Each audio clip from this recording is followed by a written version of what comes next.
100 dias de governo Lula, 100 dias de retomada.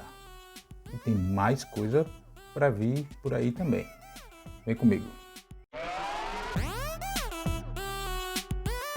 Antes de seguir, gostaria de pedir seu like nesse vídeo e sua inscrição nesse canal. Também peço, caso você possa e queira, sua contribuição aqui no canal, clicando no botão valeu, porque assim você nos ajuda a chegar a mais pessoas. Obrigado. Neste 10 de abril, o governo Lula, o terceiro governo Lula, completa 100 dias em exercício, em atividade. Para além de 100 dias sem Bolsonaro na presidência da República, o que por si só já valeria demais celebrar, a gente teve como marca nesses 100 dias do governo Lula a retomada de ações que fizeram o país avançar significativamente na área econômica, na área social e externamente, né, nas relações diplomáticas com o mundo inteiro. E aqui nesse vídeo eu vou pontuar algumas questões das ações desses 100 dias do Lula e também o que está para vir para os próximos 100, 200, enfim, dias de governo Lula. Acho que o grande fato marcante, principal, carro-chefe dessa volta de Lula à presidência da República, nesses 100 dias de retomada, é o retorno do Bolsa Família, remodelado, né, com novas regras, o novo Bolsa Família, como o próprio governo chama, com um mínimo de R$600 por família, mais o adicional de 150 por criança menor de 7 anos e R$50 para gestantes e pessoas de 7 a 18 anos, que começa a chegar em junho, esses R$50, esse extra, começa a ser pago em junho. O governo Lula também trouxe de volta ao fomento à agricultura familiar, com relação ao programa de aquisição de alimentos, o PA, ele retornou a ser executado no Brasil, e agora o agricultor ele tem segurança para produzir, porque sabe que a sua produção será vendida, ele vai conseguir escoar a sua produção, ou seja, ele vai conseguir viver do que produz no campo. A gente teve também a questão da merenda escolar, que estava há 7 anos sem reajuste na merenda escolar. E o valor que o Lula deu, que muita gente fala individualmente, fala, foi muito pouco, isso é um incremento gigantesco na aquisição da merenda escolar para estados e municípios, né? Só aqui em Alagoas, por exemplo, são R$102 milhões a mais. Se você comprar na agricultura familiar, isso vai... O poder disso é exponencial, né? O aumento disso é muito grande. O valor repassado para estados e municípios varia da merenda escolar entre 28% e 39%. Não é pouca coisa, apesar de numericamente, do ponto de vista individual, muita gente falar esse tipo de besteira. Mas essa conta ela tem que ser feita assim, em caráter proporcional, o percentual de aumento e quanto isso dá no todo para estados e municípios gerirem a questão da merenda escolar. A gente teve nesses 100 dias também o socorro aos indígenas na Amazônia, principalmente aquela tragédia Yanomami, o genocídio dos Yanomami.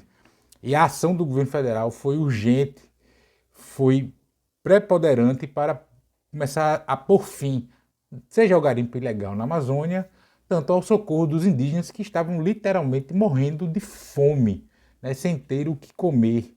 Então Lula mobilizou vários ministérios para atender aquela população que já vinha muitos anos esquecida do Estado brasileiro. A gente teve também a volta dos mais médicos, que muito xelelento, muito elitista critica os mais médicos, mas é fato que os médicos brasileiros têm resistência aí por interior. E aqui eu não estou nem fazendo o julgamento de caráter desses médicos que têm resistência aí para os grandes rincões do Brasil, não. Tudo bem, mas aí volta-se a um programa para estimular a presença de médicos lá. E assim como na primeira versão dos mais médicos, a prioridade são os médicos brasileiros, formados no Brasil. Depois você tem os médicos brasileiros formados no exterior. E só depois os médicos estrangeiros, formados de outros países, né? Não tem essa coisa de invadir, tomar mercado de trabalho de médico brasileiro. Os médicos brasileiros não querem para os grandes rincões do Brasil. Não é raro no Brasil a gente ver anúncios de prefeitura pagando salários exorbitantes para médicos porque as cidades não têm médicos. Então a gente tem essas ações de volta. Ainda na área da saúde a gente tem a questão da vacinação. As campanhas de vacinação voltaram. A taxa de imunização do Brasil, só para você ter uma ideia, caiu significativamente, né? A taxa de imunização do Brasil, que era na casa de 93%, caiu para 71%. A gente voltou a ter casos de registro de poliomielite no Brasil. Então é importante esse retorno dessa volta à campanha de vacinação. O Brasil sempre foi exemplo na questão da vacinação. A gente tem a volta do Minha Casa Minha Vida, para que, além de garantir o sonho da moradia digna aos mais pobres, porque voltou inclusive até aquela faixa de renda mais baixa, a gente tem aí um incremento no setor de construção civil, ou seja, não é só a questão social do programa, mas a questão econômica, ajuda a fomentar a economia, né? Política de segurança e proteção às mulheres, a volta do PRONASSE, que é o Programa Nacional de Segurança Pública com Cidadania, e agora com foco no combate ao feminicídio, que já liberou recursos para a construção de 40 casas da mulher brasileira, que visam abrigar vítimas de violência doméstica, que a gente sabe como tem, e na pandemia, até por conta da maior presença dentro de casa, esses casos aumentaram muito, né? Também foi recém-aprovado agora que as delegacias especializadas da mulher devem funcionar 24 horas por dia. E um detalhe, esse projeto de lei é um projeto de um senador da oposição, que é aqui de Alagoas, do Rodrigo Cunha, do União Brasil. E mesmo assim, Lula não tem essa, ele é presidente de todo mundo. Mais uma prova aí, a diferença de governar. Em vez de governar só com aliado, para aliado, só dialogar com aliado, dialoga com todo mundo, essencialmente com os eleitos pelo povo brasileiro, né?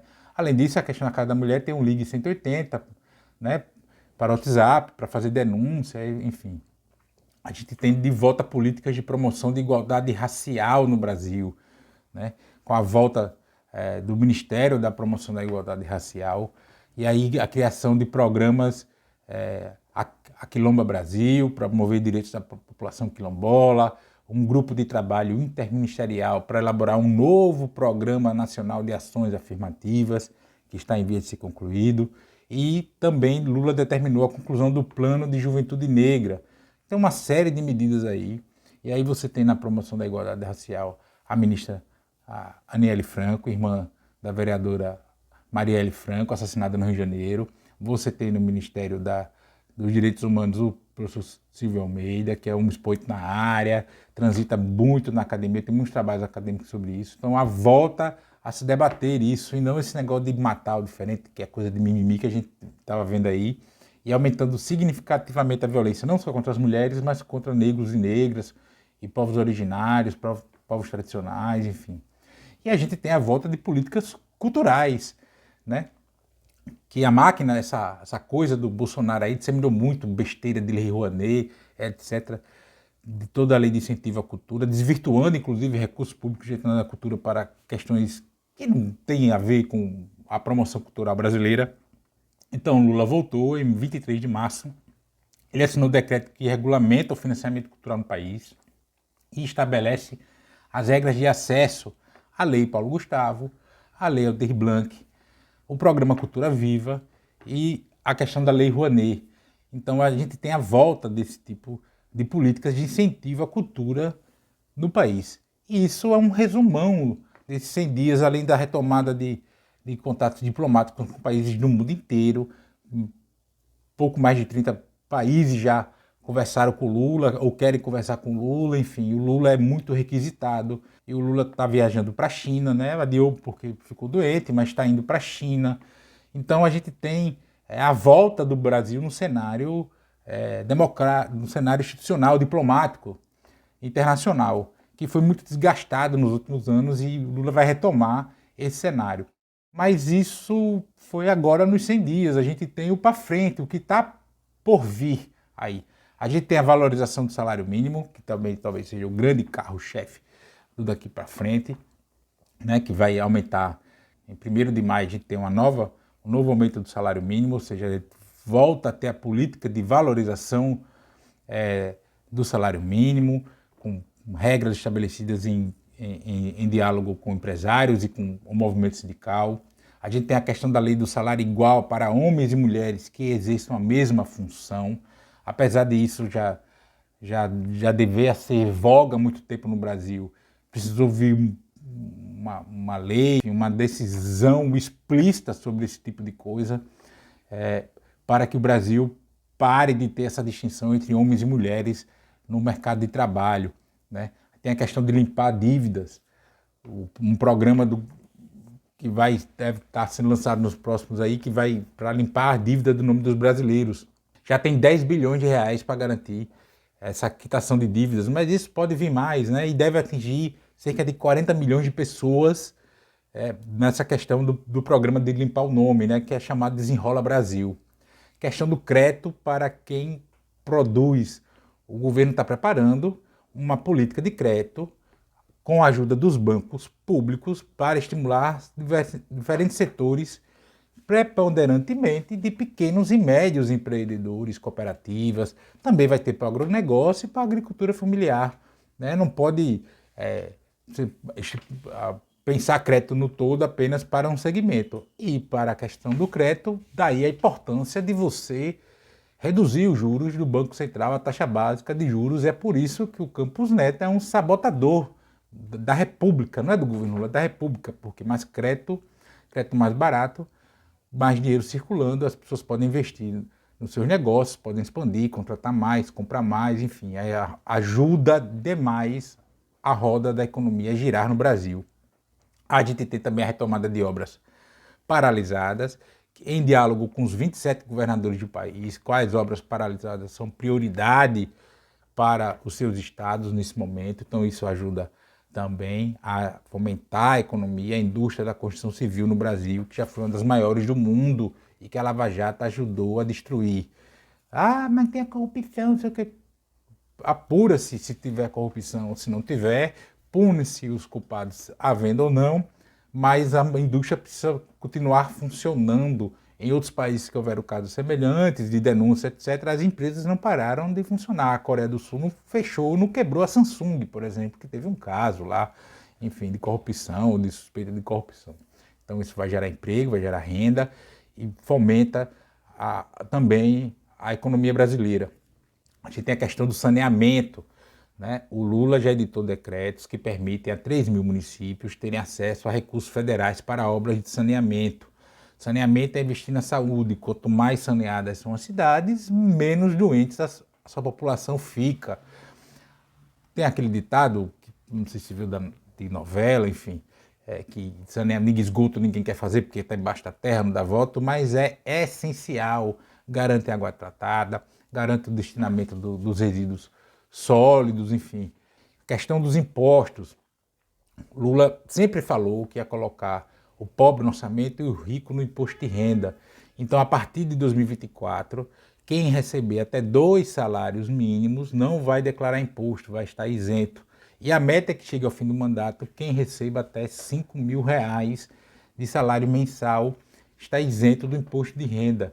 E isso é fantástico, porque há muito tempo já que se pleiteia esse tipo de situação. Agora, nesse primeiro, a partir de 1º de maio, né, que vai ser o salário mínimo do ano que vem, vai ser quem ganha até R$ 2.640. Ou seja, vai ter um aumento muito grande de pessoas que não vão pagar mais imposto, estarão isentos de imposto de renda. E as outras faixas também vão pagar menos, né? Mudou muito a questão do quanto pagar do imposto de renda. Tem a questão do preço dos combustíveis via Petrobras para mudar a PPI, para não ter mais o preço dolarizado. E a questão do arcabouço fiscal, o fim do teto de gastos, que o Haddad já anunciou, que eu pontuei inclusive no vídeo anterior. Né? Muita gente criticou, mas é melhor do que estava antes. Né? O Brasil fechou o ano investindo 1% do seu PIB e com o arcabouço fiscal do Haddad deve subir para 2,5%, 2,6%. Isso é mais que o dobro, mas ainda aquém do que deveria. A gente precisa lembrar sempre da conjuntura do Congresso Nacional, que não permite mudar muita coisa. Mas é um avanço, é o debate, e por que não mais adiante, rever isso novamente e aumentar a taxa de investimento que o público, que o Brasil pode fazer. O Brasil voltou e vai avançar muito mais, né, para o regozijo de muita gente aí. Não vai ser fácil, não é uma tarefa fácil. Nós temos um Congresso que não é bolsonarista, mas também não é de centro-esquerda, não é desenvolvimentista, nada disso. Então precisa haver muita negociação, muito diálogo, muito debate. É preciso haver algum nível de pressão social para em dezenas de pautas mais específicas ou mais gerais. A gente sempre precisa ter o cuidado para não transformar pautas justas em atos, manifestações contra o governo federal, porque a extrema-direita ainda está batendo na porta aí, né? Perderam a eleição presidencial de 2022, mas elegeram uma boa bancada no Congresso Nacional, menor do que parece, elegeu boas bancadas estaduais, menor do que parece, mas mais do que devia, digamos assim. Então o jogo ainda está sendo jogado. Mas essa marca de 100 dias do Lula, do que já fez, do que está por vir, mostra que o Brasil está voltando para o trilho do desenvolvimento, da inclusão social, da distribuição de renda e, essencialmente, da democracia. Mas e você, o que acha disso tudo? Comenta aqui. Também peça seu like nesse vídeo e sua inscrição nesse canal. Peço também, caso você possa e queira, sua contribuição aqui no canal clicando no botão Valeu. Peço também que você acesse meu blog de texto, que está passando aqui embaixo da tela. Compartilhe esse vídeo em todas as suas redes sociais, inclusive no WhatsApp, Telegram, se você tiver. Porque assim você fortalece a luta minha e sua contra o fascismo, a brasileira. E nos comentários, sempre lembrando, você pode discordar de tudo que foi dito. Você só não vale xingar, nem falar do meio do povo. Grande abraço.